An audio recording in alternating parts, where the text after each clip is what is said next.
How to fundraise. Number 1. Decide on a fundraiser. Number 2. Go to the Business and Activities office and pick up a fundraising form from Patty. Number 3.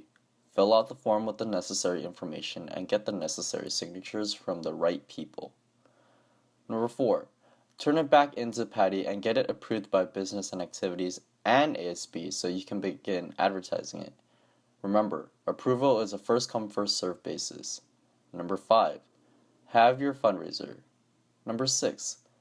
Remember that clubs must turn in their revenue form and copy of minutes to ASB after their fundraiser and prior to the approval of their next fundraiser. Snack sales are great. During basketball, volleyball, or any other sports season, selling snacks during the games will always go well because of the many hungry athletes who want to grab a little bite before or after their games. However, for a successful snack sale, there is vigorous planning required.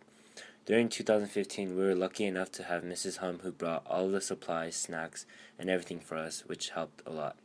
Snack sales require setting up, cleaning, and regulated shift schedules. Every fundraiser counts. The average for most fundraisers are under $200, so do not feel discouraged when making a small amount of profit.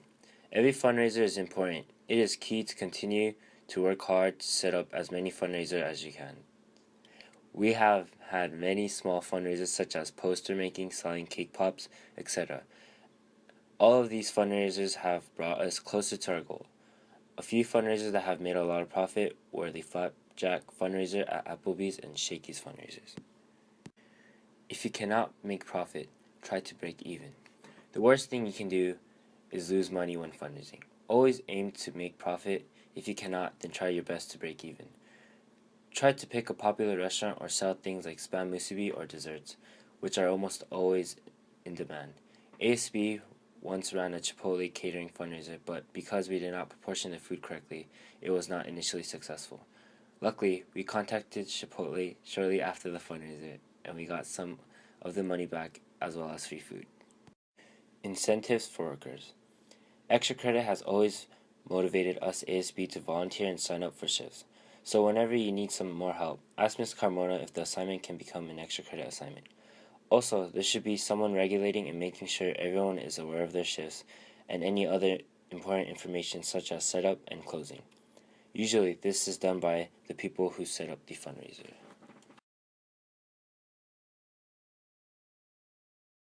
Spirit weeks are something that you have to plan in advance.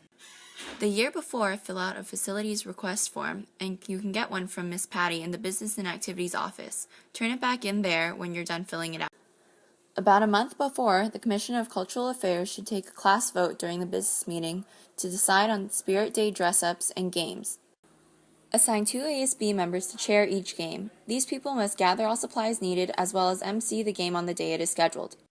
The Commissioner of Publicity draws out a calendar for the week. He or she should ask Ms. Carmona to make about 100 copies. The Friday before the Spirit Week, have each ASB member take the calendar flyers and make classroom announcements. Each person should have about 3 classrooms. Over the weekend, the historian posts a picture of the Spirit Week calendar on ASB social media pages on Facebook and Instagram. During the actual Spirit Week, all ASB members should dress accordingly to the Spirit Days. During the lunchtime games, ASB participates and encourages students to play. The ASB historian takes pictures and posts them to social media.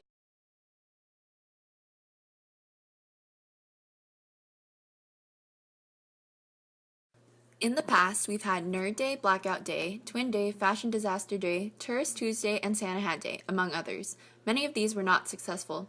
For example, when we came up with Tourist Tuesday 2 years ago, we were trying to come up with a new, creative, and fun theme. However, many students felt that it was too difficult or too wacky to dress up as a tourist. The few students that did dress up did a great job and really showed their school spirit. However, if you want more students to participate, you'll have to come up with a theme that's easy and simple, things that people already have in their closets.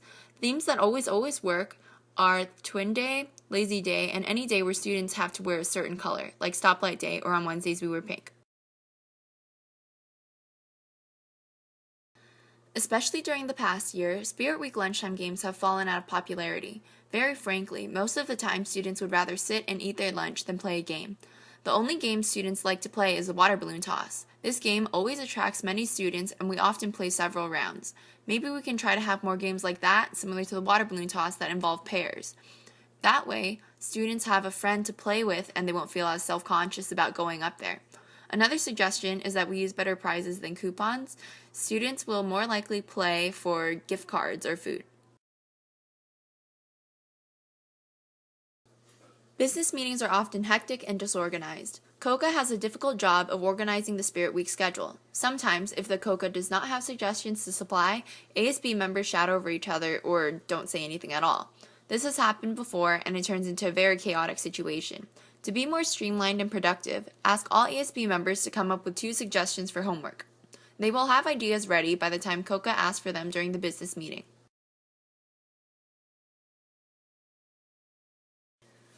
This past year, we had many different classroom assignments that we used for various different classroom announcements. This caused a lot of confusion, and sometimes some classrooms were accidentally skipped.